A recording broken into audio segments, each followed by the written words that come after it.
नमस्कार, times now Navbharat देख रहे हैं आप। आपके साथ मैं हूं श्वेता भट्टाचार्य। कुछ दिन पहले जो हाल दिल्ली का था, अब उससे भी बुरा हाल मथुरा का नजर आ रहा है। यमुना ने सारे बैरियर तोड़ दिए हैं। कृष्ण की नगरी मथुरा का हाल बहुत बुरा है। और मथुरा का हाल है क्या, ये जानने के लिए मैं खुद कल मथुरा में मौजूद थी। मथुरा के अलग अलग इलाकों में घूमकर ग्राउंड जीरो से मैंने कई रिपोर्ट्स तैयार की। वहां पूरी कॉलोनियां जो हैं पानी में समा चुकी हैं। ऐसी 12 से 15 कॉलोनियां बताई जा रही हैं जो इस वक्त जलमग्न हैं। और सड़क होती है जिस पर गाड़ियां फर्राटे भरती है, साइकिल चलती है, गाड़ी आप चलते हुए देखते होंगे। यहाँ बिल्कुल सड़क ही नजर नहीं आएगी। यहाँ नाव चल रही है, स्टीमर चल रही है और इसी का सहारा लेना पड़ रहा है अगर आपको अपने घर तक भी पहुंचना है। जी हाँ, क्योंकि 8 से 10 फीट तक बहुत इलाकों में पानी भरा हुआ है। लोग घर की छत पर शिफ्ट हो चुके हैं, तिरपाल भी लगा चुके हैं, उसी में रह भी रहे हैं, बच्चों के साथ, महिलाओं के साथ। कुछ लोगों का कहना है कि वो घर छोड़कर राहत शिविर में नहीं जाना चाहते। वजह ये कि घर में चोरी भी हो रही है, चोरी की घटनाएं घट रही हैं और यही वजह है कि वो घर छोड़कर जाना नहीं चाहते। दिल्ली में यमुना 4 किलोमीटर तक अंदर घुसी थी। मथुरा में शायद ही कोई मंदिर बचा होगा। जी हाँ, कई घाट ऐसे हैं पूरी तरह से जलमग्न है, मतलब सिर्फ गुम्बद ही नजर आ रहा है और उससे नीचे 10 से 12 फीट समझिए कि पूरा मंदिर जलमग्न है। 18 से 20 सीढ़ियां जो है वो डूब चुकी हैं। यमुना जहां नहीं पहुंची हो ऐसी कोई जगह नहीं है। हालात ये है कि मथुरा के लोग भगवान श्री कृष्ण को याद कर रहे हैं और ये कह रहे हैं, मानो हे कृष्ण अपनी मथुरा को बचा लो, एक बार फिर गोवर्धन पर्वत उठा लो।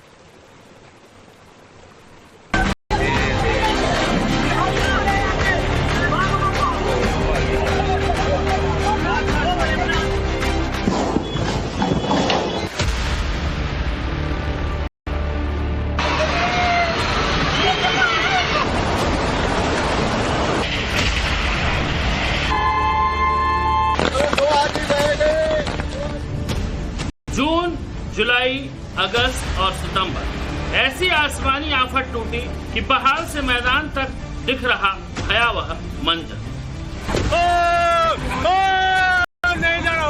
पिछले 4 दिनों की सबसे भयंकर बात, जिस प्राकृतिक आपदा ने 400 से ज्यादा लोगों की ले ली जान।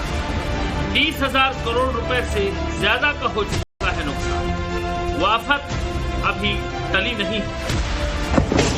ये देखो पहाड़ों पर मानसून का सेकंड राउंड बहुत भयंकर है। अगस्त के आखिरी हफ्ते में हुई भारी बारिश और क्लाउड बर्स्ट ने हिमाचल प्रदेश, उत्तराखंड और जम्मू कश्मीर को तबाह कर दिया। आज भी मैदानी इलाकों में नदियां उफान पर हैं और फुल स्पीड में बह रही। ओवरफ्लो हो रही नदियों की ऐसी रफ्तार है जैसे पानी में करंट दौड़ रहा हो। शहर शहर पानी में डूबे हुए, गांव गांव आसमानी आफत का आपातकाल लगा हुआ है।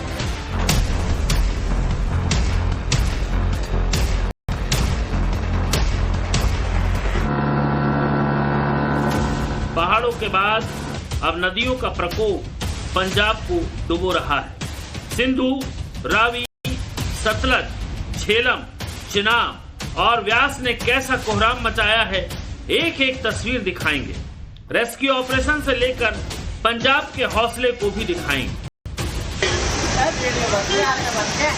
लेकिन उससे पहले उत्तर प्रदेश की धर्म नगरी मथुरा वृंदावन का हाल देखिए, जहां से एक ही पुकार आ रही है, हे कृष्ण अपनी मथुरा को बचा लो, फिर से गोवर्धन पर्वत को उठा लो।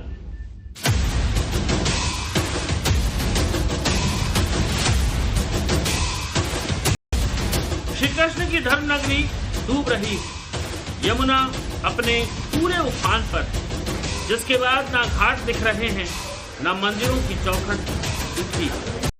पूरे मथुरा वृंदावन का ऐसा हाल है कि कॉलोनियां डूबी हुई और लोग अपने अपने घरों में कैद।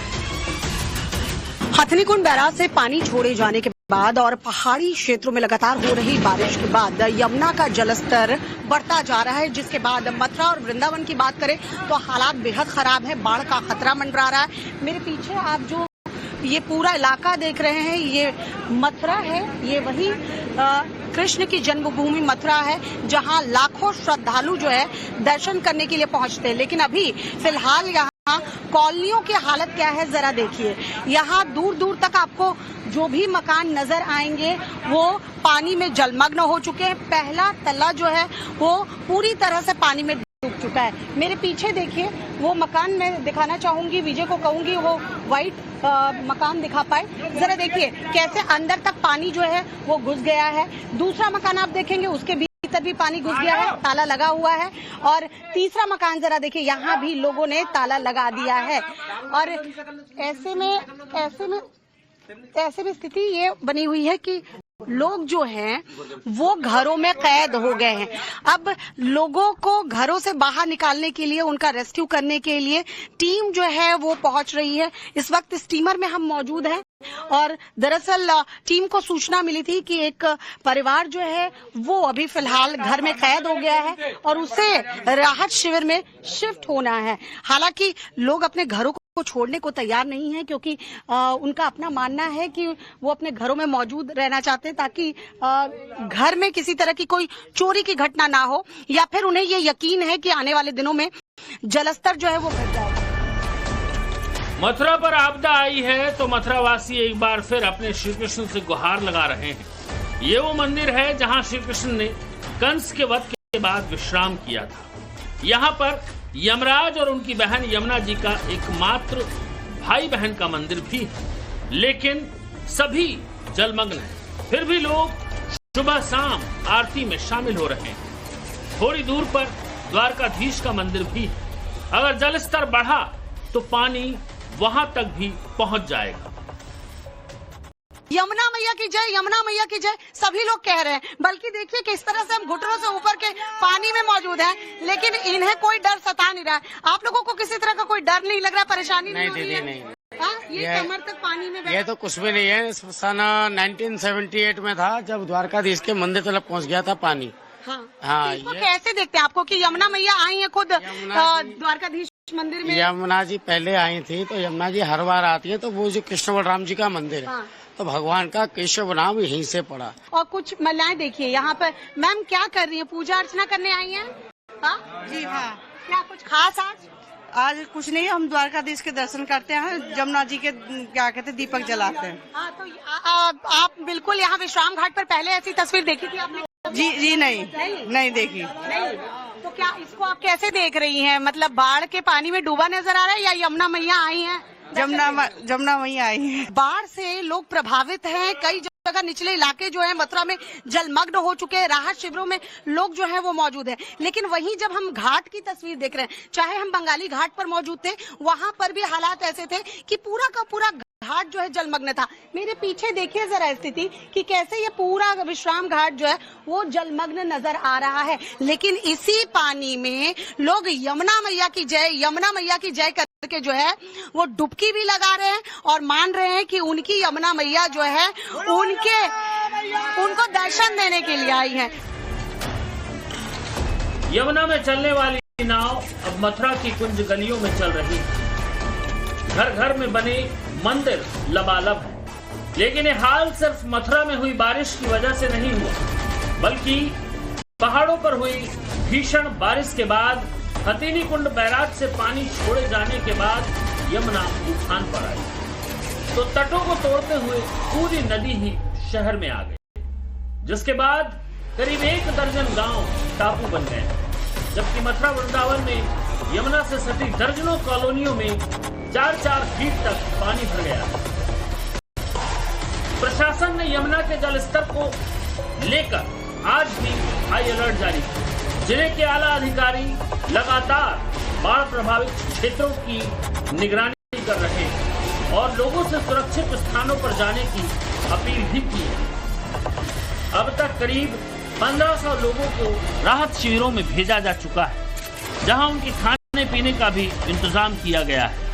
लेकिन अभी भी कई लोग ऐसे हैं जो अपना घर छोड़ने को तैयार नहीं। मथुरा की कई कॉलोनियां बताई जा रही है इस वक्त पूरी तरह से जलमग्न हो चुकी हैं। 12 से 15 कॉलोनी ऐसी हैं जहां हालात ऐसे ही बने हुए हैं, लोग अपने घरों में कैद हैं। देखिए महिलाएं जो हैं वो घर की छतों पर मौजूद है बच्चों के साथ, और पुरुष जो हैं इस वक्त मदद मांग रहे हैं। दरअसल राहत शिविरों में लोगों को शिफ्ट किया जा रहा है, लगातार उनको जानकारी भी दी जा रही है कि आने वाले दिनों में यमुना का जलस्तर बढ़ सकता है, ऐसे में उनकी जान को भी खतरा है। कुछ लोगों को रेस्क्यू करने टीम यहाँ पर पहुंची है। यहाँ पर देखिए कैसे पानी में डूबे हुए शख्स का रेस्क्यू किया जा रहा है, और दरअसल ये वो लोग हैं जिन्हें लेकर जाते हैं राहत शिविरों में, और फिर उम्मीद ये की जा रही है कि जब 1-2 दिन में जलस्तर घटेगा और घरों से पानी निकलेगा तब ये लोग जो है वापस आएंगे। जैसे ही रेस्क्यू टीम को इन्फॉर्मेशन मिलती है उसके बाद टीम जो है उस कॉलोनी के उस गली मोहल्ले तक पहुंचती है और उनको लेकर राहत शिविरों तक जाती है। क्या नाम है आपका? मेरा नाम विशाल। विशाल, कितने दिनों से हालात ऐसे बने? यहाँ कम से कम 8 दिन हो गए, अभी 8-10 दिन हो गए होंगे। फिर भी बहुत सारे लोग घरों में ही हैं, कैद हैं, तब भी राहत शिविरों में नहीं जा रहे हैं। वो उनका अपना वो है कि सामान वगैरह यहाँ चोरी हो जाता है, काफी सारी चीजें जो है परेशानी झेलने को उनको मिलती है। उस चक्कर में सब छतों पर जहाँ उनकी व्यवस्था बनती है वो वहाँ रहते हैं। ऐसे में डर नहीं लगता आप लोगों को? एक फ्लोर पूरा डूब चुका है।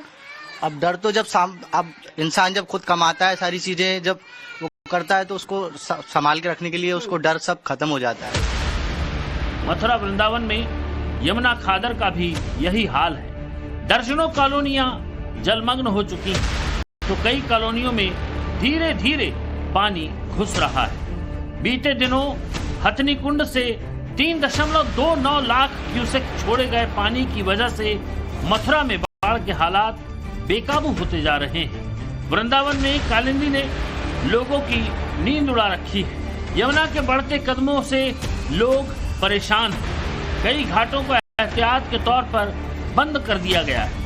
वहां पुलिस बल तैनात कर दिया गया है ताकि कोई हादसा न हो। तो मथुरा के अलग अलग जगहों पर हाल कैसा है, खुद वहां मौजूद रहकर मैंने जाना, रिपोर्ट भी ग्राउंड से तैयार की और आप तक भी वो रिपोर्ट पहुंचाई।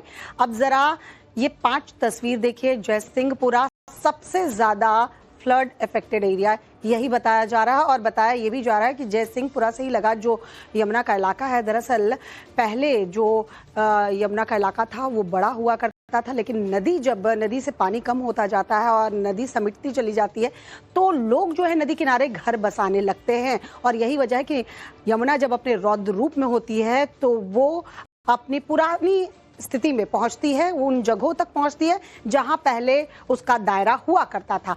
इन तस्वीरों को देखिए और समझिए, क्योंकि इन तमाम इलाकों में मैं खुद मौजूद थी। विश्राम घाट की तस्वीर देखिए, लोग जो है वो दरअसल नाव बनाकर, मतलब कहते हैं ना कि कूलर के नीचे ये इस्तेमाल होता है, जो जिस लड़के को आप देख रहे हैं वो इस तरह से इसे नाव बनाकर एक जगह से दूसरी जगह जा रहा है और सामान लेकर अपने घरों तक पहुंच रहा है। दादर खादर का इलाका देखिए, जहां एक वृद्ध महिला का आप देखेंगे कि कैसे रेस्क्यू किया गया है, रेस्क्यू ऑपरेशन जारी है। बंगाली घाट जो पूरी तरह से डूब चुका है, लेकिन श्रद्धालु तब भी वहां पर पहुंच रहे हैं बंगाली घाट पर और पूजा अर्चना कर रहे हैं, बल्कि गणेश विसर्जन भी इस घाट पर किया गया। यमुना का जलस्तर लगातार बढ़ता जा रहा है। अभी फिलहाल ये आप हालात देखिए कि यमुना कैसे इस वक्त अपने रौद्र रूप में है, और हम इस वक्त मौजूद हैं मथुरा के बंगाली घाट पर। यहाँ जो मंदिर है वो पूरी तरह से जलमग्न है। जरा इन गुंबदों को देखिए जो पूरी तरह से जलमग्न आपको नजर आ रहे हैं। हालांकि ये यहाँ के स्थानीय लोग हैं जो यहाँ पर मौजूद हैं, और कुछ लोग जो मंदिर में रोजाना दर्शन के लिए आते हैं। यहाँ देखिए 3 ऐसे ही गुंबद जो है वो नजर आ रहे हैं, और आगे जाकर विजय को कहूंगी अगर उसे दिखा पाए, वहां पर एक छोटा सा शिवलिंग भी आपको नजर आएगा, जहां बताया जा रहा है पानी पूरा वहां पहुंच चुका है, लोग वहां तक पहुंच नहीं पा रहे हैं। अब इस जरा मंदिर को देखिए, जो पूरा का पूरा मंदिर आपको डूबा हुआ नजर आ रहा है। यानी यहाँ अब पूजा करने के लिए, आरती करने के लिए लोग जा नहीं पा रहे हैं, और इसलिए लोग जो है यहीं पर आकर देखिए फूल मालाएं चढ़ा दे रहे हैं, अपनी श्रद्धा, अपनी भक्ति दर्शा रहे हैं। बात ऐसी सिर्फ मथुरा की नहीं है। जी हाँ, मथुरा से जो तस्वीर सामने आई है, ऐसी स्थिति अलग अलग राज्यों में भी देखने को मिल रही है। देश के कई हिस्से इस वक्त पानी में जलमग्न हैं, डूब चुके हैं, समा चुके हैं, मानो जल समाधि ले चुके हैं। जम्मू कश्मीर में इस मानसूनी सीजन इतनी बरसात हुई कि 100 साल का रिकॉर्ड टूट गया है। भारी बारिश और क्लाउड बर्स्ट ने हिमाचल प्रदेश, उत्तराखंड में हालात बेहद खराब कर दिए हैं। जम्मू कश्मीर तक को तबाह कर दिया है। उफनती नदियां पंजाब में अब कोहराम मचा रही हैं। लग रहा था कि सितंबर महीने की शुरुआत होगी तो मॉनसून का सितम कुछ कम जरूर होगा, लेकिन पिछले एक हफ्ते की बात करें, 7 दिन बीता है अभी सितंबर में, यानी सितंबर का महीना शुरू होते ही आसमान मानो फट पड़ा। पंजाब में पिछले 4 दशकों की सबसे भयंकर बाढ़ आई है। आगे बढ़ते हुए आपको ओवरऑल रिपोर्ट दिखाते हैं। देखिए इस वक्त देश के अलग अलग हिस्सों में क्या हालात है। ये हाल सिर्फ मथुरा का ही नहीं है। बेतहाशा बारिश और फ्लैश फ्लड के बाद पहाड़ों से आ रही नदियां जहां जहां से गुजर रही हैं, अपने साथ तबाही भी ला रही हैं। मौसम विभाग के मुताबिक अगस्त महीने के आखिरी 72 घंटों में 300 से 350 मिलीमीटर बारिश दर्ज की गई। मौसम वैज्ञानिक इसे पिछले 4 दशकों में उत्तर भारत की सबसे भयावह बाढ़ बता रहे हैं, जिसमें 400 से ज्यादा लोगों की मौत हो चुकी है। पूरे उत्तर भारत में 30,000 करोड़ रुपए की संपत्ति जलमग्न हो गई। 10 लाख से ज्यादा लोग बाढ़ से प्रभावित हुए हैं। बाढ़ बारिश का सबसे बड़ा दंश अभी पंजाब झेल रहा है। ऐसी बाढ़ आई है कि पंजाब के सभी 23 जिले बाढ़ से त्रस्त। इस बाढ़ ने साल 1998 के पंजाब बाढ़ की यादों को ताजा कर दिया, जब सिंधु वाटर सिस्टम की नदियों ने खेतों और कस्बों को डुबो दिया था। लेकिन इस बार क्लाइमेट चेंज, अनियोजित शहरीकरण और जर्जर बुनियादी ढांचे ने इस प्राकृतिक प्रकोप को और बढ़ा दिया है, जिसके बाद नदियों, नहर और नालों से घिरे पंजाब में तबाही का बड़ा मंजर देखने को मिल रहा है। भाखड़ा नांगल बांध से छोड़े गए पानी से सतलज नदी उफान पर है। इस पानी से रोपड़, लुधियाना, जालंधर और फिरोजपुर में भीषण तबाही मची हुई है, तो घग्गर और रावी ने स्थिति को और भी बदतर कर दिया है। 30 अगस्त तक पंजाब के 1800 से ज्यादा गांव जलमग्न हो चुके हैं। 2,50,000 हेक्टेयर खेतों में पानी भर गया, जिसमें 9,000 करोड़ रुपए की फसलें नष्ट हो गई। इतनी बड़ी प्राकृतिक आपदा के बाद भी पंजाब का हौसला कम नहीं हुआ है। पंजाब में आई बाढ़ में कई ऐसे लोग भी हैं जो अपने अपने तरीके से मदद में जुटे हुए हैं। पंजाब के अब कुछ इलाकों से पानी थोड़ा सा उतरने लगा है, मौसम साफ होने लगा है, बारिश रुकी है, न सिर्फ पंजाब के इलाकों में बल्कि हिमाचल के इलाकों में, जिसका असर पंजाब में देखने के लिए मिलने लगा है। 23 जिले हैं जो बाढ़ प्रभावित हैं। ये आप व्यास नदी की तस्वीर देख रहे हैं, जहां पानी का लेवल अब कम हुआ है, लेकिन उसी के साथ पुल से लेकर यहां तक आप जो तस्वीर देख रहे हैं वो मददगारों की है। ये तस्वीर वो है जो ये बताती है कि पंजाब किस तरीके से जिंदा दिली का एग्जाम्पल है, किस तरीके से लोग यहाँ पर मदद के लिए तुरंत पहुंच जाते हैं। ये तस्वीर इसकी है, और सिर्फ एनजीओ ही नहीं बल्कि वो तमाम लोग जो पंजाब से किसी भी तरीके से जुड़े हुए हैं, चाहे वो सरकारी नौकरी से जुड़े हो, चाहे वो प्राइवेट नौकरी से, चाहे वो विदेश में रहते हो, चाहे वो देश में रहते हो, सब लोग मदद के लिए पहुंच ही जाते हैं। ये जो तस्वीर आप देख रहे हैं ये पोस्ट ऑफिस के एम्प्लॉई हैं जो आज यहाँ पर मदद दे रहे हैं, और हर जगह दे रहे हैं, सिर्फ यहाँ पर ही नहीं, जहाँ जहाँ बाढ़ प्रभावित लोग हैं वहां ये पहुंच रहे हैं, मदद के लिए सामान ले जा रहे हैं, और उसी के साथ कोशिश ये भी कर रहे हैं कि जब पानी उतरेगा तो उसके बाद में जो दिक्कतें लोगों के सामने आएगी उसका भी क्या समाधान होगा, क्या क्या दवाइयों की जरूरत होगी। आपदा की इस घड़ी में पूरा पंजाब एकजुट दिखाई दे रहा है। कई जगह लंगर चल रहे हैं, कई जगह मेडिकल कैंप लगाए गए हैं। सिर्फ पंजाब में ही नहीं बल्कि सेवा के काम के लिए पंजाब के बाहर से भी कई टीमें आई हुई हैं। आप देखेंगे कि किस तरीके से यहाँ पर इंतजाम एक एम्बुलेंस के जरिए किया गया है। दवाइयों का जखीरा आप यहाँ देखेंगे, डॉक्टर्स की टीम देखेंगे, लोगों की परेशानी को खत्म करते हुए उन लोगों को देखेंगे जो सेवा भाग से यहाँ पहुंचे। कितने दिन से आप लोग यहाँ पर हैं? सर मैंने यहाँ पे 3 दिन पहले ज्वाइन किया है, बट हमारी टीम यहाँ पे 10-15 दिन से स्टेशन है यहाँ पे। 10 से 15 दिन से आप लोगों की टीम यहाँ पर है। आपको कितना टाइम हुआ है? मैं आज ही आई हूँ एम्स दिल्ली से। इसीलिए ज्यादा खुश लग रही हैं आप दिल्ली से? हमें ज्वाइन करने, सेवा करने। ये मैम CTBS सर्जन है, इसीलिए इनके चेहरे पे अभी थकान नहीं दिख रही है। जी नहीं। और बाकी लोगों का भी यूरोलॉजिस्ट मैं भी दिल्ली से आए हैं। अभी दिल्ली से आए? हम भी दिल्ली से आए ये दिखाने के लिए कि आप कैसे सेवा कर रहे हैं यहाँ पर। जरूर, थैंक यू। ये बताइए कि किस किस तरीके की बीमारियां या किस किस तरीके की दिक्कतें लोगों को यहाँ पर आ रही हैं अभी? सर प्रॉब्लम ऐसा है कि यहाँ पे जो दिक्कतें हैं वो बाढ़ प्रभावित इलाके में अभी वैसी दिक्कतें होंगी जो कि बहुत ही PHC CHC सेंटर वाले मैनेज करने वाले प्रॉब्लम है। तो हमें जो मेडिसिन की रिक्वायरमेंट पड़ रही है एंटी डायरिया के लिए मेडिसिन, नॉर्मल बुखार के लिए, एलर्जी के लिए क्योंकि लोग पानी में रह रहे हैं, नॉर्मल सूजन या गल जाती है चमड़ी, ऐसे मरीज जो कि जैसे बीमारी बूढ़े आदमियों को वेरिकोज वेन्स की बीमारी होती है वो मरीज पहुंच नहीं पा रहे हैं। पंजाब में एक तरफ बीमारियां और भूख से जंग की तैयारी चल रही है, तो दूसरी तरफ उन लोगों के लिए SDRF की टीमें देवदूत बनी हुई हैं, जो अभी भी बाढ़ के बीच घिरे हुए हैं। पिछले 26 दिनों से SDRF की टीम कैसे दिन रात एक करके रेस्क्यू ऑपरेशन चला रही है, उन्हीं की जुबानी सुनिए। हजारों हेक्टेयर जमीन पर इसी तरीके का पानी पंजाब के अंदर भरा हुआ है। एक छोटी तस्वीर मैं आपको दिखाता हूँ। ये हाथ देख लीजिए, ये दीपक कुमार है।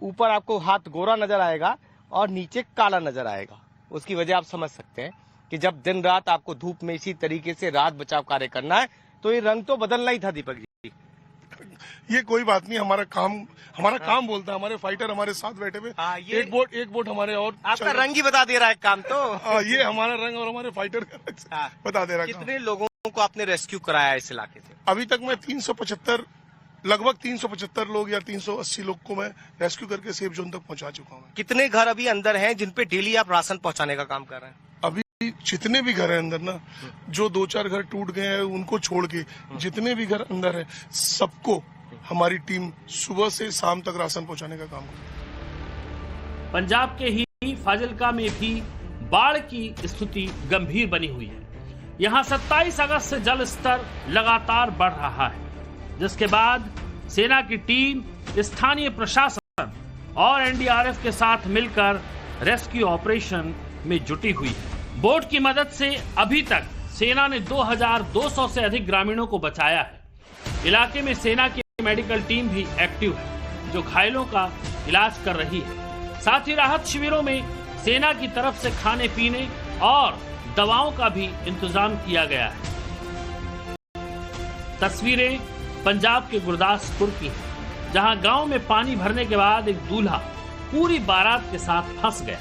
शादी तो दूर, जान बचाना मुश्किल हो गया, जिसके बाद सेना मदद के लिए पहुंची और बोट से पूरी बारात को सुरक्षित बचा लिया गया। पंजाब के लोगों को भले ही फौरी राहत मिल गई हो, लेकिन जो नुकसान हुआ है उससे उबरने में सालों लग जाएंगे। पंजाब में कटाई के लिए तैयार धान, कपास और गन्ने की फसलें कई दिनों तक पानी में डूबी रही। जालंधर और कपूरथला में पोल्ट्री फार्म में 10 लाख से ज्यादा पक्षियों के मरने की जानकारी है। इसके अलावा डेयरी सहकारी समितियों ने दूध की कमी की चेतावनी दी है। 1,20,000 से अधिक घरों को नुकसान पहुंचा है। हजारों घर पूरी तरह बह गए हैं। वहीं पंजाब के उद्योग भी प्रभावित हुए हैं। लुधियाना का होजरी उद्योग बंद हो गया है। फगवाड़ा और अमृतसर के खाद्य प्रसंस्करण केंद्र जलमग्न हो गए हैं। भाई साहब, मैदानी इलाकों में नदियां रौद्र रूप में, तो पहाड़ों पर आफत कम नहीं हो रही। हिमाचल प्रदेश के सिरमौर से लैंडस्लाइड का खौफनाक वीडियो सामने आया है, जहां अचानक से पहाड़ का 200 मीटर का हिस्सा खिसकने लगा, जिसके बाद इलाके में चीख पुकार मच गई। चंबा में भी पहाड़ से चट्टान गिरने की खौफनाक तस्वीरें सामने आई। अगर 1 सेकंड की भी देरी होती तो काले रंग की कार और उसमें सवार लोगों की मौत निश्चित। पूरे हिमाचल प्रदेश में लैंडस्लाइड और क्लाउड बस्ट के बाद हालात खराब है। 31 अगस्त तक हिमाचल में प्राकृतिक आपदा में 220 से ज्यादा लोगों की मौत हो चुकी है। 12,000 करोड़ रुपए से ज्यादा का नुकसान हुआ है। बाढ़ में 250 से ज्यादा सड़कें बह गई। शिमला और कुल्लू के सेब के बाग सबसे ज्यादा प्रभावित हुए। 10,000 हेक्टेयर से ज्यादा बागवानी की जमीन बर्बाद हो गई, जिससे किसानों की आय 2 सीजन पीछे चली गई। इधर दिल्ली में यमुना नदी ने कोहराम मचा रखा है। पहाड़ों पर हो रही बारिश के बाद तो यमुना इतनी तेजी से बढ़ रही है कि एक बार तो लगा कि पूरी दिल्ली ही डूब जाएगी। लेकिन पिछले 24 घंटों से यमुना में पानी घटना शुरू हो गया है। हालांकि